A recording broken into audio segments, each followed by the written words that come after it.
If you know the enemy and know yourself, you need not fear the result of 100 battles. If you know yourself but not the enemy, for every victory gained, you will also suffer a defeat. If you know neither the enemy nor yourself, you will succumb in every battle. Sun Tzu, The Art of War.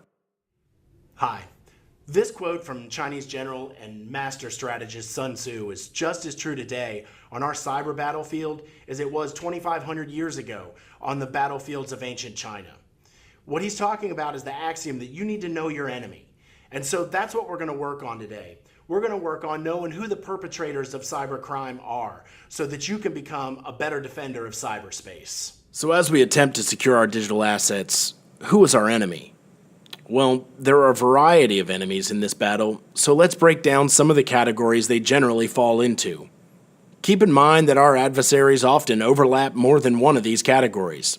For example, a spammer may have a large criminal intent, or a state-sponsored hacker may also be considered a cyber warrior. If you've ever been sitting at a school computer and had some knucklehead at another computer access your computer via the network and shut it down, you're familiar with our first category of malicious hackers, so-called script kiddies. A script kiddie is often, but not always, a juvenile hacker.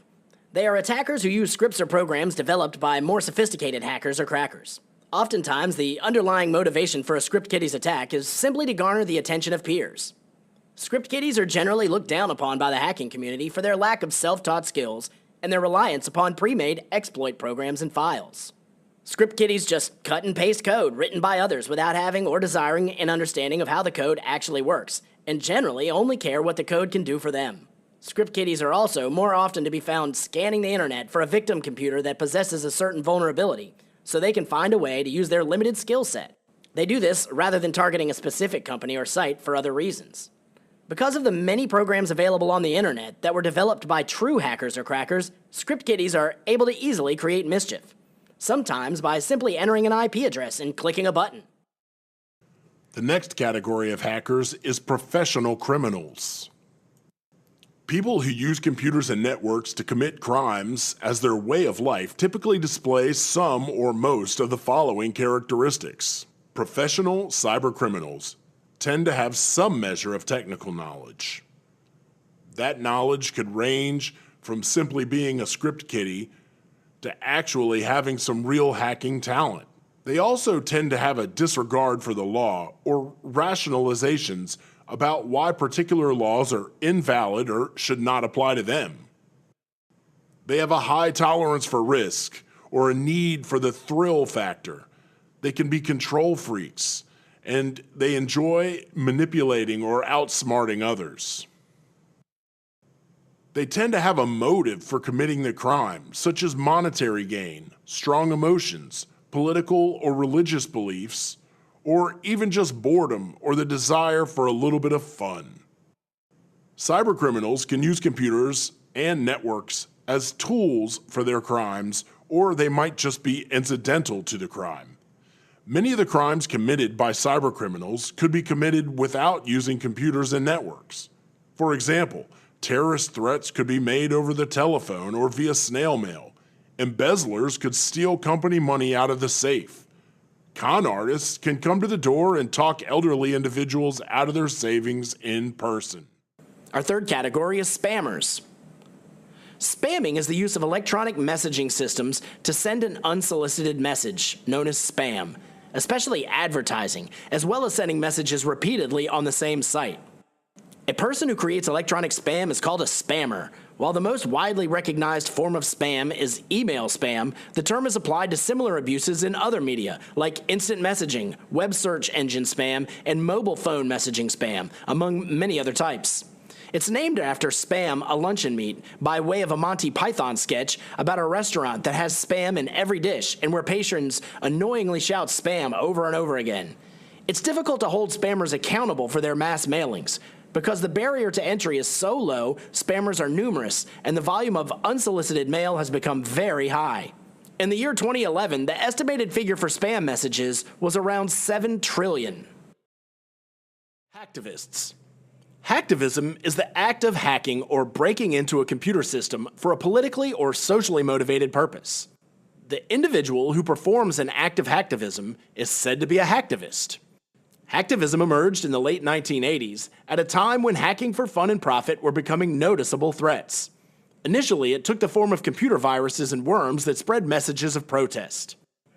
By the mid-1990s, denial of service attacks had been added to the hacktivist toolbox, usually taking the form of message or traffic floods. Probably the most famous example of hacktivism is a loosely associated international network known as Anonymous. Anonymous's past exploits and hacks have targeted governments, security firms, rap websites, and consumer electronics companies, all in the name of freedom. If you look at the group's track record, a lot of its hacks have been inconsequential, while a small number of them have been big. Next, there are state-sponsored hackers and other advanced persistent threats. Hacker groups are the fastest-growing threat to nations today. Not so much the hacktivists that we hear about, but extremely professional groups working for governments that we don't hear about. State-sponsored hacker groups have the ability to worm into networks of the media, major corporations, defense departments, and yes, governments, and they wreak havoc. Even security firms designed to stop them may be infiltrated. State-sponsored hackers can be very difficult to stop because they often operate as advanced persistent threats. An advanced persistent threat, or APT, is a network attack in which an unauthorized person gains access to a network and stays there undetected for a long period of time. The intention of an APT attack is to steal data rather than to cause damage to the network or organization. Next, let's talk about cyber warriors. Cyber criminals, hacktivists, and state-sponsored hackers may act as cyber warriors. Cyber warriors wage war using information technology. They may attack computers or information systems through hacking or other related strategies. Or they may defend them from their counterparts.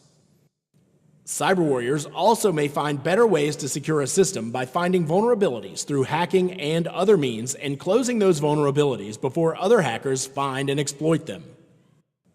Countries that are unable to match the U.S. in terms of military technology have resorted to cyber warfare, a method that can still do a lot of damage in terms of economic cost. Various agencies in the U.S. are under constant attack from numerous countries. In response, the U.S. military is training war veterans and wounded soldiers who can no longer fight in the field in the art of cyber warfare to become cyber warriors and continue defending their country in this new form of battle. Given this, the term cyber warrior has different meanings depending on context in which it is used. The term may refer to someone with malicious intent, the attacker, or a professional who is working to defend against such attackers. The latter context is an emerging career field similar to ethical hacking. Okay, so now, just as Sun Tzu would have advised, you know your enemy. So you're ready to start defending your cyberspace. Thanks, and we'll see you next time.